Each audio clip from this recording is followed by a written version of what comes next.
Bom, eu hoje hesitei sobre o que é que havia de vir falar e por isso eu não tenho uma apresentação preparada. E depois de muito ponderar resolvi, enfim, não vir aqui dizer que nós tivemos a pior década de crescimento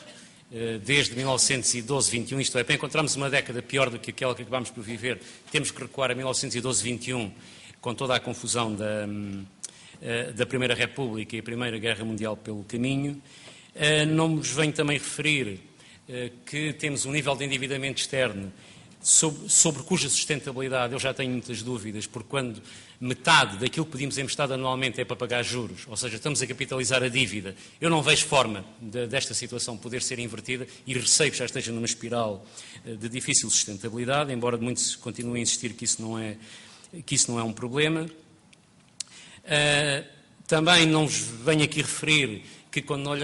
nós olhamos para a dívida pública não ficamos com a percepção exata daquilo que é a situação financeira do Estado, porque, por exemplo, tomando dados de 2008 e utilizando apenas dados oficiais, se nós vimos que a dívida pública oficial são cerca de 66% do PIB, mas depois não vemos, porque pouca gente dá atenção a isso, que a dívida do setor empresarial não financeiro são 25% do PIB, que os encargos futuros já assumidos, contratualizados com as parcerias público-privadas, portanto, encargos do Estado, para o futuro, descontados a uma taxa de 5%, representam 15% do PIB. Também, enfim, não vos vou dizer que nesse ano de 2008, portanto, ainda antes da crise, apesar de, oficialmente, o déficit público ter sido contido abaixo dos 3%, este conjunto que acabei de vos descrever aumentou o endividamento em mais de 10% do PIB. E que, portanto, esta situação me parece dificilmente sustentável. Também, enfim, não irei fazer um balanço de uma geração, que é a minha geração, foi a geração que atingiu a maioridade com o 25 de Abril e, portanto, que se aproxima a passos largos da reforma, portanto, no fundo, é a vida de uma geração, e que, quando atingimos a maioridade, herdámos reservas cambiais equivalentes a cerca de um terço do PIB, portanto, tínhamos um excedente acumulado de cerca de um terço do PIB, um potencial de crescimento à volta dos 4-5% do PIB, e que, no prazo desta geração, gastámos a herança, gastámos tudo o que produzimos e ainda sacámos mais um ano de rendimento dos nossos filhos, portanto, da geração futura, e deixamos um potencial de crescimento que não chega a 1% do PIB ao ano. No passado aconteceram choques destes e noutras economias acontecem fenómenos destes. Só que, quando se tem moeda própria, é fácil corrigir este desequilíbrio de rentabilidades. Desvalorizando a moeda, reduz-se a rentabilidade do setor não transacionável, porque, no fundo, os seus preços em moeda internacional baixam, enquanto que o setor transacionável, como fica com custos internos mais baixos, aumenta a sua rentabilidade e isto permite reequilibrar os fluxos de investimento e, portanto, os fluxos produtivos. Sem moeda própria, nós não temos instrumentos para fazer isto. E, portanto, esta situação pode-se repetir indefinidamente, até que ou uma grande recessão force uma deflação no setor não transacionável, portanto, obriga que os preços da procura interna caiam significativamente, ou que haja um choque tecnológico, ou seja o que for, que aumente significativamente a produtividade do setor transacionável. É claro que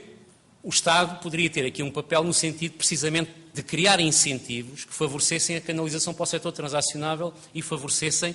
o aumento da produtividade do setor transacionável. Mas aquilo que temos assistido é que o Estado tem canalizado quer os seus investimentos, quer os incentivos ao investimento, todos para o setor não transacionável. É onde o Estado está a investir, é onde o Estado está a incentivar a investir. Onde é que as parcerias público-privadas estão onde? Todas no setor não transacionável. Portanto, eu não vejo receio que esta situação de definhamento se possa prolongar por mais tempo do que aquilo que todos nós gostaríamos, porque não há mecanismos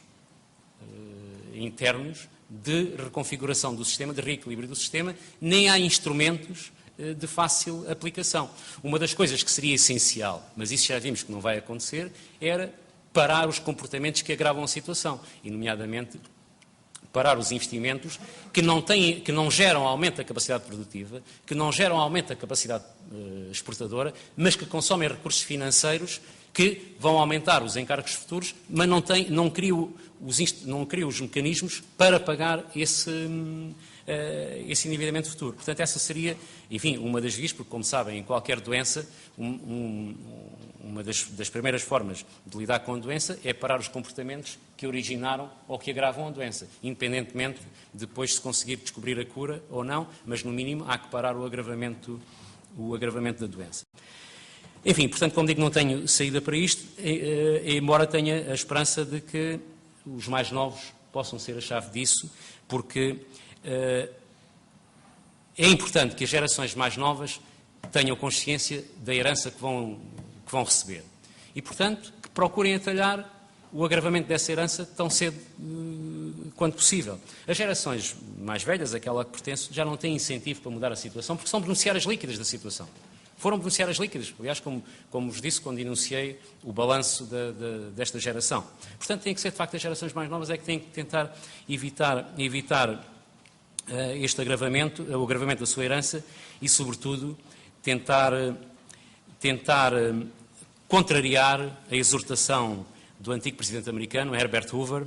que um dia declarou: abençoados os jovens, porque eles herdarão a nossa dívida. Muito obrigado.